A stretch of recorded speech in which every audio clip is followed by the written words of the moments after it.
We are live with the Inner Strength podcast for ADHD, self mastery.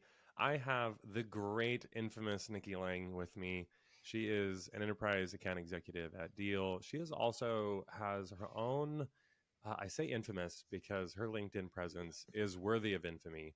Oh, thank you. Always a funny word, something hilarious to say, but also this immense depth of feeling and connection to the account executive experience. Like the persona of the sales rep that isn't always glorified, isn't always shiny and fun and optimistic. It's being able to be real, be honest about the things you've seen and struggled. We'll share and talk about some of that. But today we're going to dig into a little bit more of your backstory, a little bit more about your ADHD experience. And where I'd love to start is tell me just a little bit about your diagnosis story, early stage, late stage, and then even how that showed up for you growing up. Yeah. First of all, Ian, before we jump into that, your perception of my LinkedIn presence is so incredibly flattering and reassuring and just fills me up because that's exactly how I want it to come across.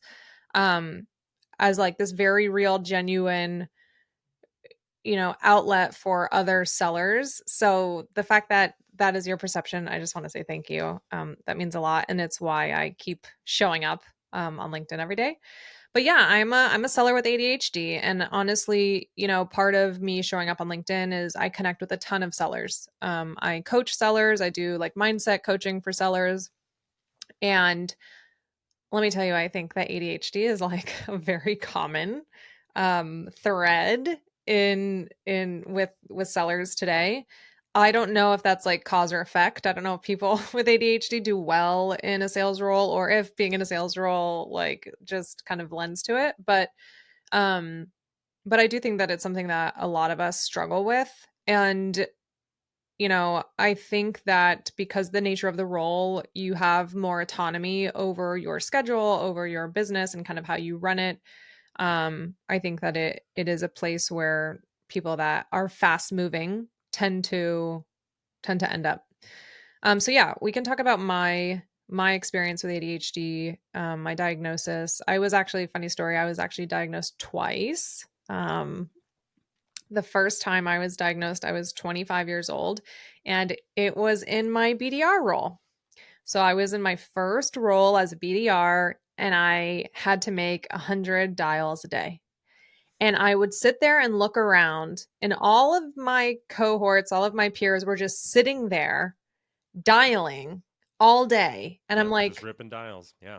I'm like, how can you do that? Like literally I'm like, is that normal or is how I'm feeling normal?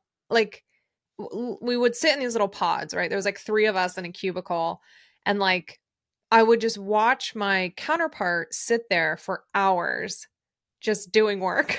And I was like, I can't keep up with this because I don't have that focus. Yeah. And I didn't know if I truly had never even considered the fact that I had ADHD. Never ever. And obviously like since then I've studied a lot and I've learned a lot, and now I'm like, "Oh, my mom." Mm-hmm. I'm like, "Bro, you are so ADHD coded, it's not even funny." Um but like I didn't know what that looked like before. I just thought that like this is just how people are, like this is normal. Um and so, I never struggled in school. But again, this is me like, okay, right? You see it? Okay.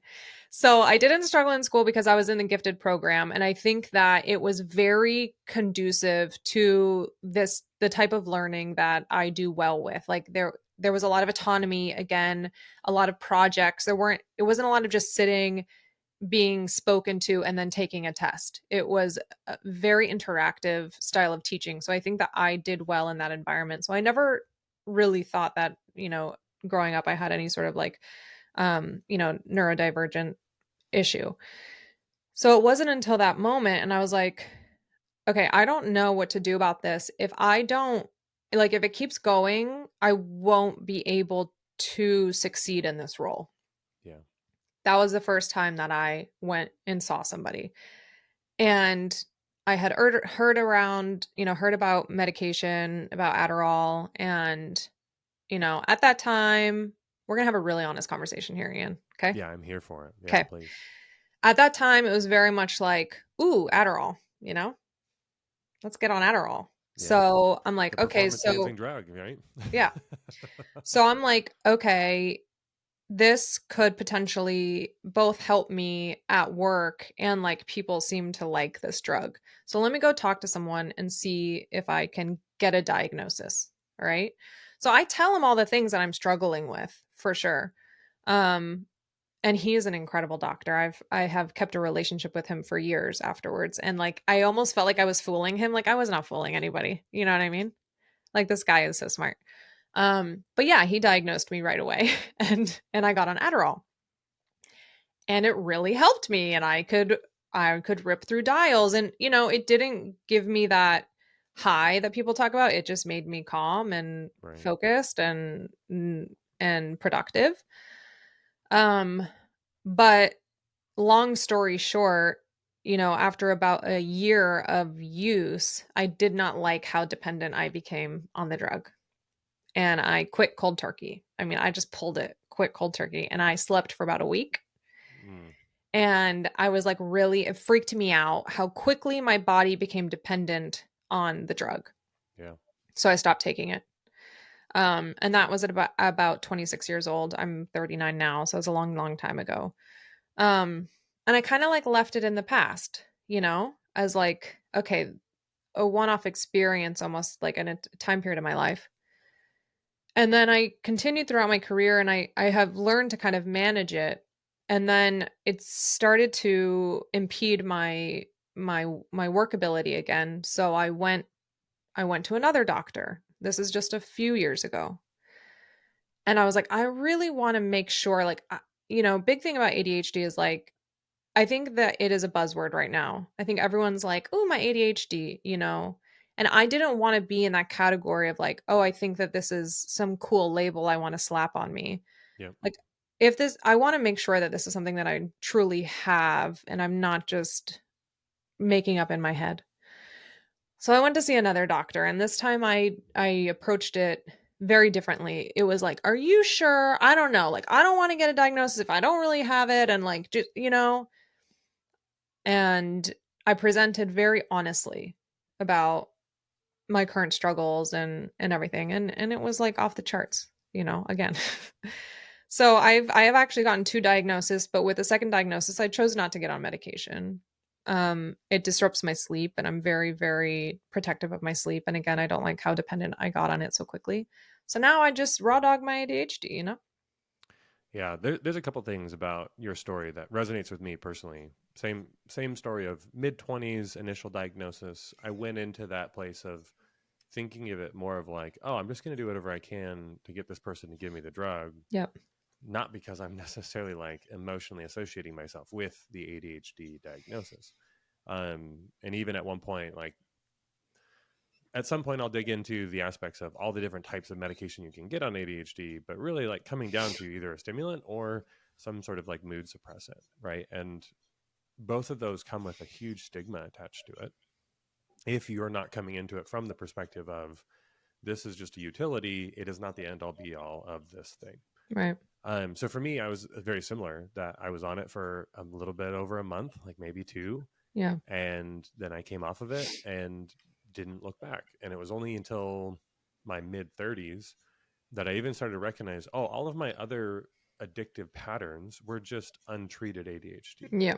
Were essentially me not regulating my ADHD effectively because I was, like you're talking about, outside looking in, all of the trophies and accolades and things that people would say, like, I can sit still right now. It doesn't appear that still. I have a lacrosse ball underneath the camera that my feet are playing with to like have a little bit of that output. Um, but yeah, it was just interesting for me coming back to that of like, oh, okay, I'm just self medicating. Here are all Mhm. of my self medications that provide me with this dopamine. Dopamine. Yep. A good majority of them, though, aren't sustainable, which is why they fell into addictive patterns. Yep. But yeah, I was definitely the type to abuse even the medication because it's like, oh, if a little bit of Ritalin works, a lot of it's probably going to work even better. And so I fast tracked that like dopamine receptor down regulation. So huge swings in mood, complete lethargy and apathy as soon as the medication would wear off. And that is the part that I think for a lot of people, they can get stuck in those patterns of just needing the medication, being so dependent on it, and then their life being pretty dark and abysmal as soon as they come off of it, Mm-hmm. especially for that like 2 week, 2 to 3 week period of time as they It don't is regulate. tough. It's hard, right? It is an emotional state. And unless you have the ability and the time to actually disappear for that period, sleeping for a week, I did. Yeah. I literally disappeared for a week and slept. That was most it. people don't necessarily have that, right? Yeah. And they'll come off that, but they'll insert some other self medication practice that just replacing the dopamine with something else. So I appreciate the fact that you're not the only one. I've seen that just as often of not really accepting it, not even really creating a lot of awareness. But you also highlighted something else that now there's almost the opposite stigma of everybody's a little ADHD. Everyone kind of like celebrates and is almost just feels like an attention grab to say, "Oh, tee hee hee, that's just my ADHD." Yeah. And then you're just like, I don't like how jovial we're making this, while also at the same time I love that we're trying to create awareness around it.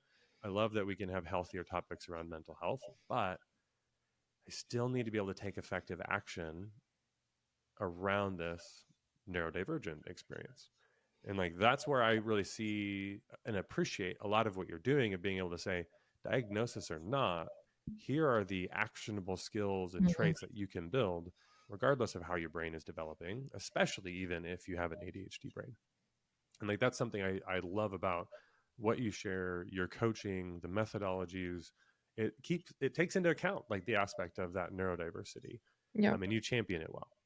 Yeah, I have to. I do struggle like in different ways, and I think we all do. And that is a big reason why I started posting on LinkedIn, because I don't want people to feel alone. And when you see someone through the lens of social media and it looks so shiny and perfect, like that's not reality. And so whenever I'm talking on LinkedIn, I'm always talking to myself too. So whenever I talk about being mindful or meditation or, connection, taking a moment to pause, breathing, like that is all stuff that I have to do to be able to function, Mm-hmm. because I am prone to burnout. I am prone to um like, getting a little bit manic and going to the point where I kind of break, and I need to stop myself and ask myself, like, Nikki, are you okay? Like, Mm, I can really recognize those signs in me now, and I have to try and regulate my nervous system on a daily basis.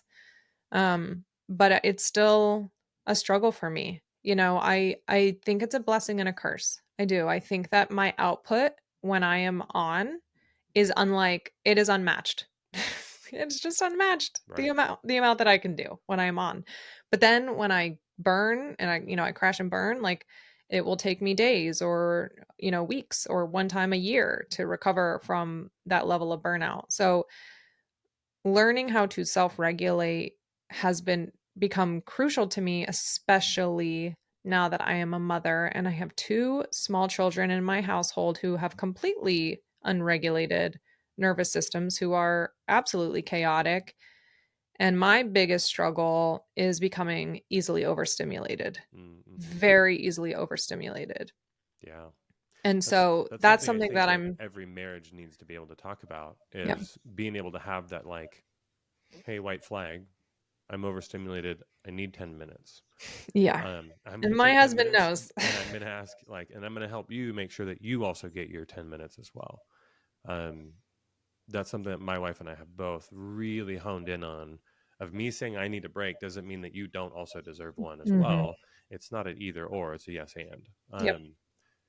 But it's like you talk about though, it being so much more critical when there are more, I don't want to say lives at stake, their It's survival true. is at Yeah. risk. But while yes, that is true, like you also just very quickly noted, my recovery and regulation is a daily practice. Yep. It sounds so cliche because it is, but the truest and most important things often are. So walk me through that. I have an idea of what that looks like, but I'd love to even just hear very explicitly, what are the things that you've kind of become your non-negotiables for your daily recovery or Yeah. regulation? So, a few things. One, I stopped drinking completely.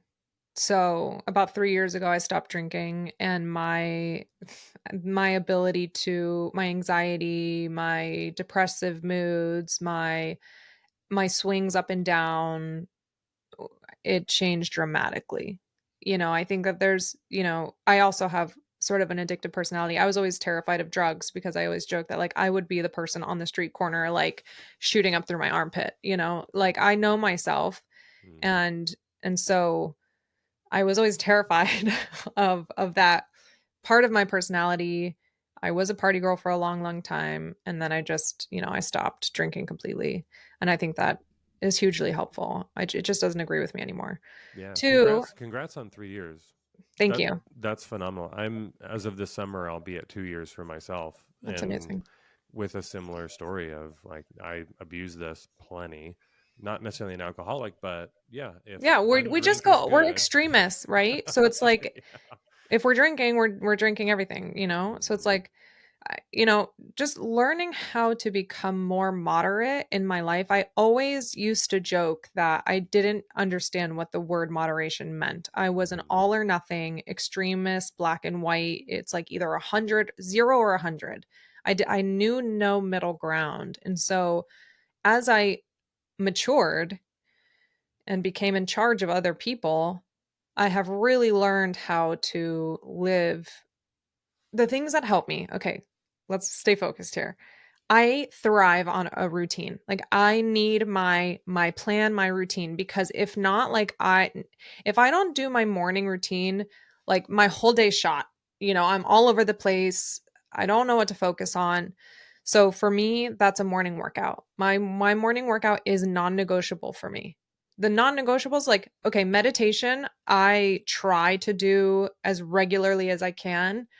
I'm not as disciplined and good about daily meditation as I go through phases. Sometimes I'll be really good about it for months and then I kind of fall off and then it Yep. catches up to me and I get back on, right? But the workouts, like if I go 3 days without a workout, I'm always like, why am I depressed? Why am I anxious? Why I feel the word I use is like antsy and hectic inside. Like Yeah. there's this thing crawling inside of me that wants to get out. That's when I get like real crazy.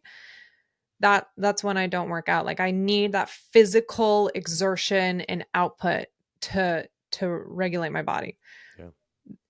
So I learn like as much as we love chasing dopamine through extreme experiences, the more we can stabilize ourselves through routine, the better we are at just living a normal life, is what I have found. Mm, yeah. Can I jump in on that? Because that's something I think is really critical of uh be beyond like the boredom or boring, mundane, everyday stuff is the thing that like unblocks the ADHD brain. Yeah, That it requires the least amount of energy, right? So like you don't need to use dopamine to do the mindless workout, to do the mindless activities that are consistent. right. You have to get into a pattern that they become mindless eventually. But also that aspect that you're talking about of those, even like exercise itself, this is something for me, like I can't stand behind cliche until I understand it. So like, okay, exercise, why does pretty much every person at the gym at 6 a.m. likely have ADHD? Oh, it's because of the way that it regulates their cortisol. It gives them some amount of an emotional association with cortisol that means exercise versus infinite other potential risk factors, lions, tigers, and bears, right? And then also being able to navigate leaning into the discomfort of exercise Hmm.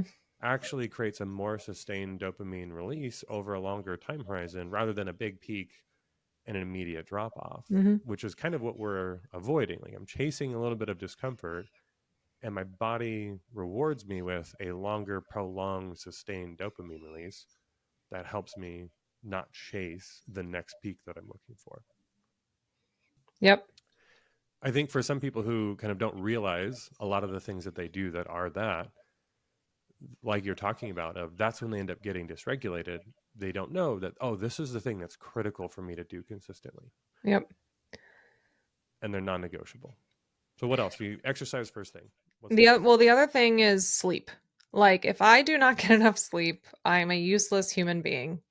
I become very irritable. I become, just that capacity to take on stress is extremely shallow. Mm, And I meet that threshold by, 8:30 a.m.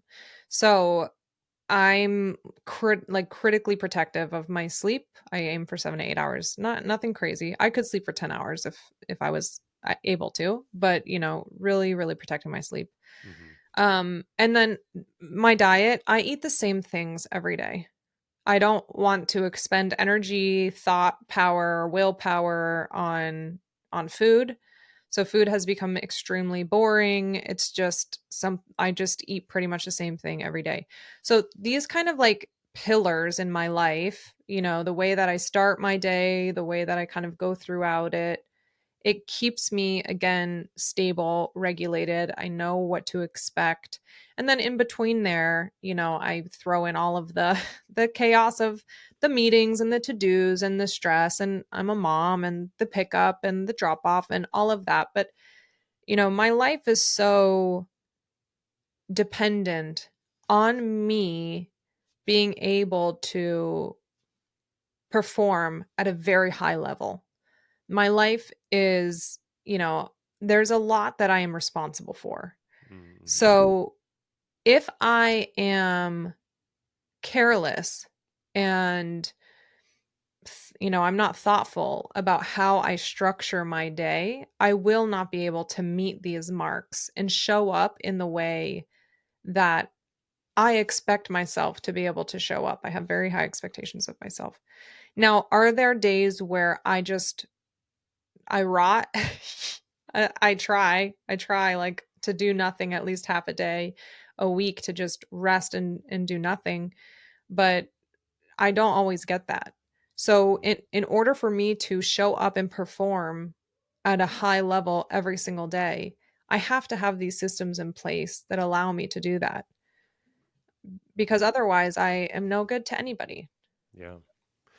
One thing that I find interesting, even about what you're talking about, is that the anxiety that a lot of people have that are high performers, that do have high expectations for themselves. If you're constantly measuring yourself on your like highest output, those vegetable do Mhm. nothing swamp days, we can feel anxious. Yeah, And but I accepted long ago that I need that in order to continue to deliver. So well, and I that's the part that I think is worthy of celebration. Of you have a gentleness and kindness for the yeah, necessity of those days, and not a lot of people actually have that. yeah. So again, like these are things that you've kind of happened upon, but hey, deep rest is actually critical to you being able to Deep have rest. I talk about it all the time. extreme output. Yeah, let's hear that. Yeah, so my whole like I have a framework around, mindset and sales. That's kind of like my brand. And I wrote an ebook, and in the ebook it talks about deep rest, And it also talks about self-compassion and grace and love. And the majority of what I work with other sellers about is this relationship that they have with themselves.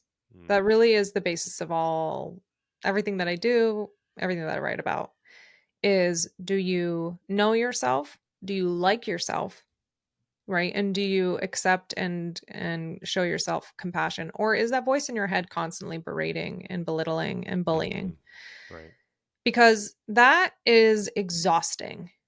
Having someone follow you around all day long telling you what a loser, failure, POS you are. Right. So for me, you know, I do show myself a lot of grace. It's taken me a long time. I grew up with massive amounts of self loathing. I grew up overweight. I hated myself. I vehemently hated myself growing up and as a teen. Mm, I punished myself in very destructive ways. It took me a lifetime to learn how to, first, I had to forgive myself mm, and then learn to love myself.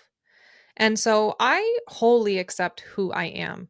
Now, am I constantly chasing growth and development and self-discovery, absolutely. I'm incredibly self-aware. It's very annoying sometimes. Mm-hmm. But at the core of it is this acceptance and love. So I am gentle with myself. So when, like I said, I have high expectations of myself. I do. I do. Because I know what I'm capable of. But at the same time, I know that when I am tired, I need to rest and then that is okay.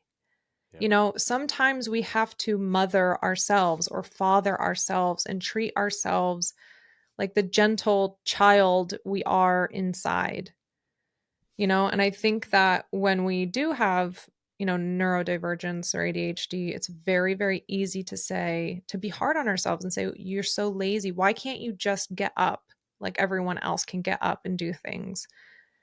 And it's like that berating and bullying is a very ineffective way to get yourself to get up and do things. So, Yeah, over a longer time horizon. Yes, absolutely. And I think to that point, when you talk about self-development, some people are like, no, I don't want to heal this part of me because I need to crack the whip on myself. mm, Otherwise, I won't be able to achieve especially X, Y, sellers or think Z that. thing. Oh, absolutely. And Yeah. so that's something that's interesting I posted about of a lot of people don't understand that you don't have to crack the whip all the time. Mhm. There is a difference between pressure and motivation. Like one thing pulls you forward with this like energy and excitement and like this thrill of the work that you're doing versus this like fear Yes. and worry and concern that's like pushing you forward. Yes.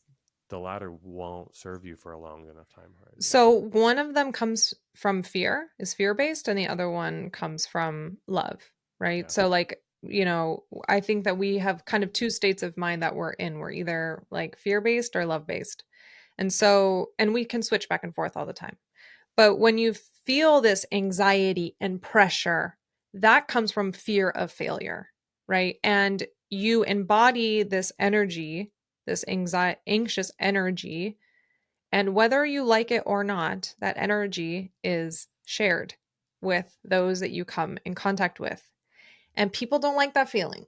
Mm, It doesn't feel good. It doesn't feel good to you, and it doesn't feel good to the person that you are communicating with. right. It's a very ineffective way to get shit done. Okay. When you are in a place of love or abundance or whatever you want to call it, you have an energy that is very inviting, warm, attractive. Like you are usually smiling. You're like when people are like, you're glowing, you're shining, right? That's when you're in this state of love, connection, abundance. And when you come in contact with someone when you're in that state of mind, it's like, man, I don't know, it was just something about her. I want to talk to her again. Yeah, I Or don't I know what want it to spend is, more but I want to time be with that around person. them. I want whatever she's taking, right? Yeah. And so like, you know, going a little bit deeper then, is it effective or not in getting you to do things? You can do things badly, Hmm. right? It doesn't matter how often in the quantity if it's not done well. Like I would rather be less quantity focused and more quality focused in the conversations that I'm having and the energy that I'm exchanging, especially in sales. You talk about the like self parenting. I think that there's something to be said in my experience as a parent of I can, you know, don't spare the rod or spoil the child. Like you can come down with that heavy hand and it gets an immediate response in that immediate moment. But again, over a long enough time, am I really seeing them like internalize that and use that energy? No, they actually continue to rebel against it. And especially with ADHD, we're like, hey, if this relationship feels strained, anything you say, even if it's loving or useful or the right thing or good for me, I'm going to rebel against it. Mm-hmm. And so, like, even being able to recognize that counter will of the ADHD experience, we actually have to start with loving, connection, acceptance, belonging. Call it abs, right? We all need better abs, acceptance and belonging. Before I can start actually seeing real sustainable change that allows me room for grace for myself, that allows me room to actually perform at my highest because I know how to sit with myself deeply. And that it's just so interesting when you talk to people who like they don't understand where your motivation comes from if there isn't some amount of self-loathing and degrading. Like they don't know where you pull that from. Yeah, yeah, and it is incredible how many people have resistance to the sitting with themselves. Yeah. And it's usually because that person's really mean to them. Why would you want to sit with someone who's always insulting you? So, like, that is where it all starts. If you have resistance to sitting with yourself, that is the clearest sign that we need to heal that relationship. I remember very, very specifically the time in my life when I decided I was driving in my car. I was living in Charleston. I was about 26. It was like the year after the Adderall. That was quite a year for me. Mm. I was driving in my car and I thought so consciously and clearly, I am done hating my life partner. The only guarantee in life is that I was born with myself and I will die with myself. And I refuse to live my entire life hating this person that I'm stuck with Mm. forever. Yeah. What kind of life is that to live? And in that moment, very consciously, I decided every single time I heard myself or caught myself speaking negatively to myself, I would out loud in the mirror look at myself and say, "Nope, we're not doing that anymore. I love Mm. you. I Mm. got your back. Like I will protect you. I'm on your side." And I Mm. would physically out loud stop myself from speaking to myself in a belittling, berating manner. And I would say, "I love you and I got you." And that switch in my brain changed the trajectory of my entire life. I also happened to meet my husband 4 months later. Oh my gosh, that's wild. And he's a beautiful human being that's only helped you Yeah. continue to celebrate that, Yeah. right? And continue to help you remind yourself, no, we don't talk to ourselves that way. I love you. I got you. Yeah, and It's really powerful. it's amazing how resistant people are to saying "I love you" in the mirror to themselves. Hmm. Like that energy of like, "I am your protector. I love you. I got your back." Yeah. That feels very unnatural to people. Yeah, And like for sure. that's like my whole MO, man. That's all I want to represent. Well, and what's funny is that people don't understand the power of actually hearing yourself say that. Because one, it's a different part of your brain that thinks than it is the one that says, writes, journals, Mhm. does all of those things. So, like, that's funny that you even say that because one of the first skills I try to coach people through is you need to spend over the next week. Here's your quota. You have to say 50 I am noticing statements. So, Mm. oh, hey, I'm noticing the self degrading story. Hey, we don't do that anymore. I love you, accept you. This is how we're going to choose to move forward. People also don't realize that, like, some amount of that rehearsed phrasing that you might have used to degrade yourself starts to feel safe just because it's known. And like the Yep. known is more safe than the unknown. It's unknown to move through life loving yourself when all you've known is a life of hating yourself. Mhm. That's scary. It's intense. I feel uncomfortable every time I try to say that. I might hear other thoughts saying, like, this is pointless. This is useless. This is a waste of time. I hate wasting my time. When I waste my time, I don't get shit done. I need to get shit done because if I don't perform, I'm not. You see how spiraling and fast that happens. Mhm. And it's all from you just saying, just say out loud that you love and accept yourself. Yeah. Yeah, and it all kind of stems from your willingness to feel that discomfort, Yeah. right? So like there is no growth without discomfort. Hmm. There isn't.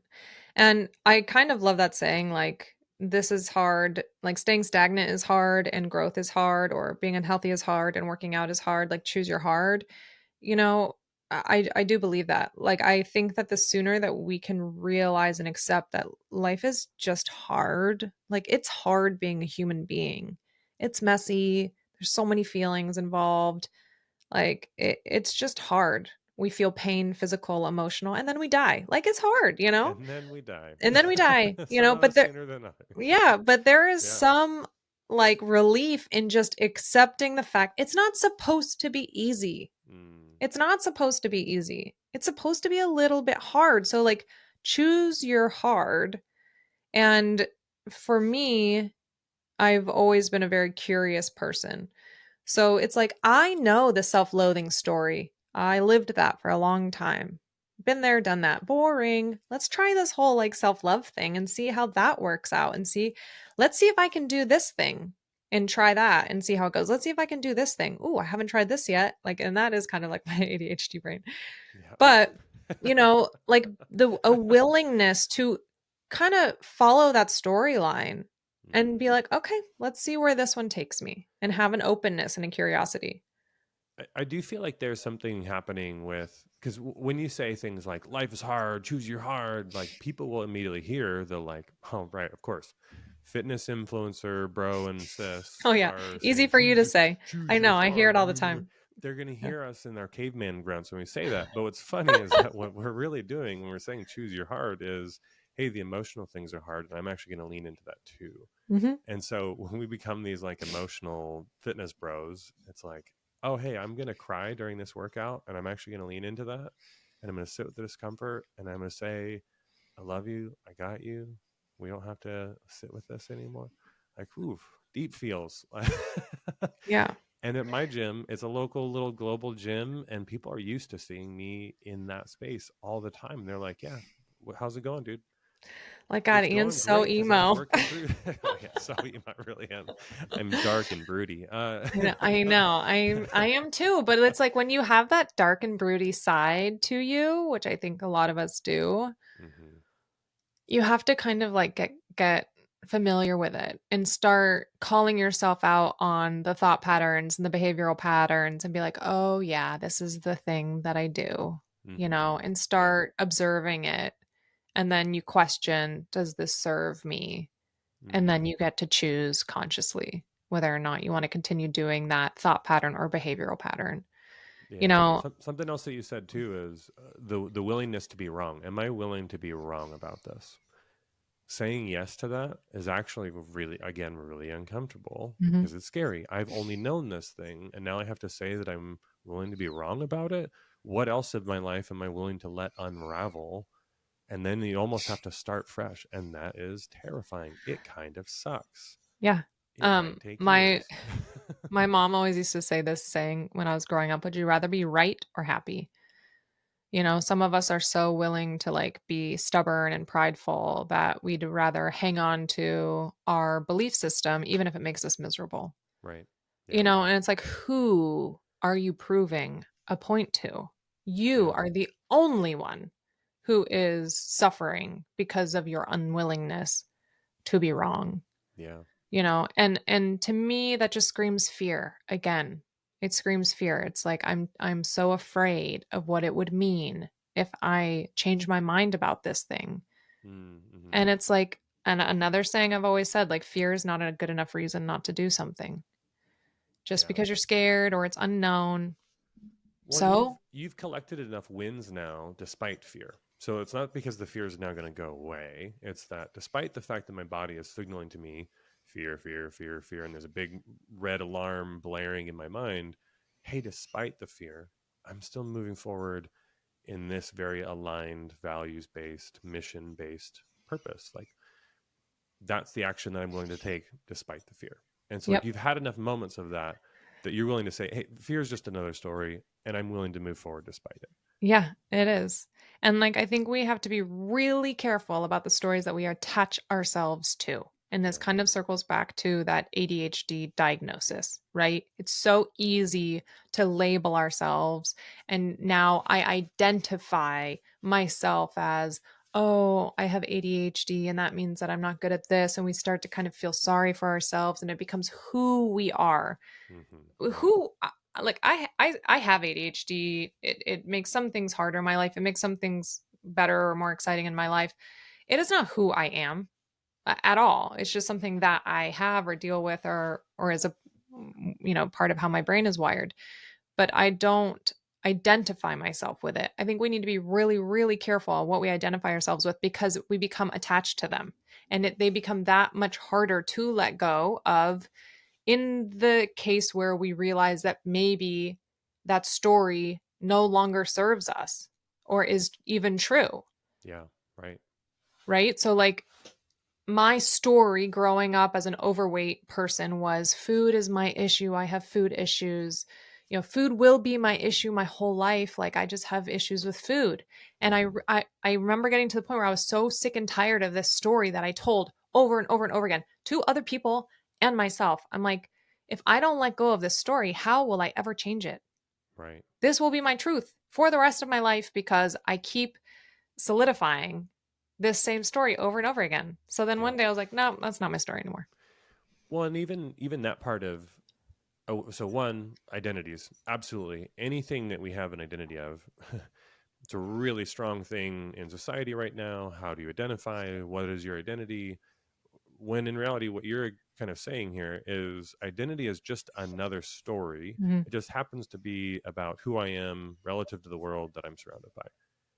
And it is just as malleable as anything else. And Yep. I can decide now, I'm no longer committing to the story. I'm no longer associating with that. And I did this for myself too. I would write notes to myself of any thought and belief that I associated with. I called them indulgent Ian, Mm. sometimes Miss Piggy, just to make it faster and funnier and create some energy around it. But like, indulgent Ian believes this about himself. Indulgent Ian says that he needs this just to relax. Indulgent Ian says this helps him wind down. Indulgent Ian says it's just his genetics to be this predisposed to this disorder.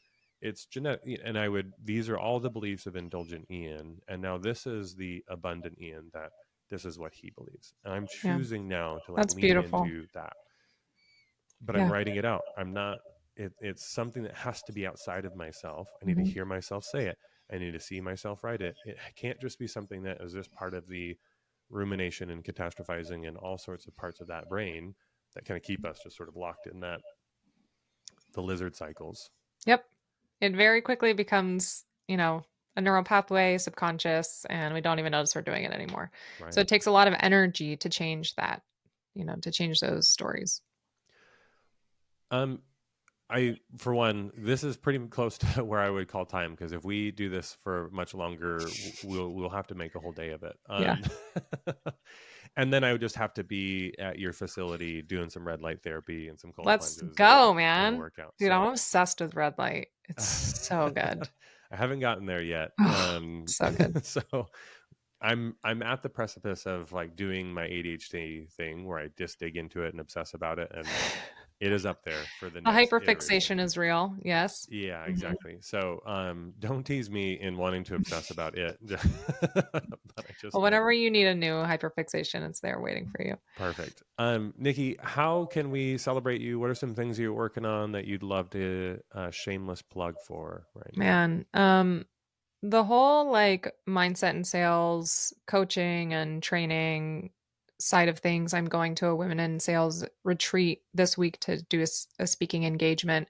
It's really been growing. It's very exciting. I love the work that I'm doing because it feels very, very meaningful to me. Um, I'm working on a new website. Like, we're going to get more organized and real about it. So that's very, very exciting. I'm still a full time seller. So it's a lot to juggle and handle, but I'm managing. But yeah, find me on LinkedIn, connect, slide into my DMs. I love having conversations with people. And yeah, if you're listening, thank you for coming along the journey with us. Thank you so much, Nikki. Appreciate you for the time, and thankful to the audience and popping in and just hearing the two of us riff. Yeah, it was a lot of fun. Thank you for having me.